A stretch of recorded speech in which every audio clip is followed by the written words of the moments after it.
Toujours pas de mois après la présidentielle et les tractations politiques sont dans l'impasse. Des discussions avec la majorité de l'ex-président Kabila tendues suite au refus du président Félix Tshisekedi de nommer à ce poste Albert Yuma, président de la JICA-Mines, société minière du Congo. Ce proche de Joseph Kabila a été accusé par plusieurs ONG d'être responsable de détournement de fonds, ce qu'il dément.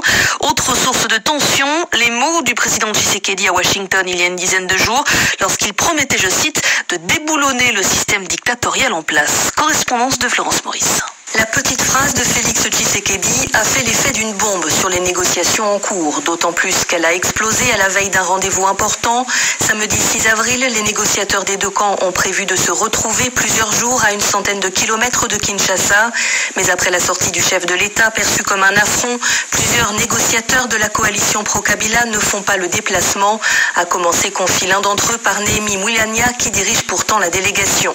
Les discussions s'engagent tout de même avec ceux qui sont là. Elles sont houleuses, racontent des témoins, s'étirent toute la nuit jusqu'au clash le dimanche matin. Chacun rentre alors chez soi sur un constat d'échec. Depuis, quelques coups de fil assure-t-on de part et d'autre en refusant de parler de blocage.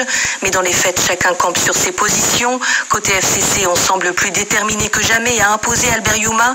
Je ne vois pas Joseph Kabila changer d'avis de sitôt, prédit l'un de ses négociateurs. Ce choix nous revient, c'est la Constitution, martèle-t-il.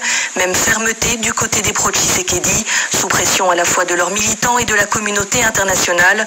Le nouveau président doit imprimer sa marque, explique l'un de ses négociateurs.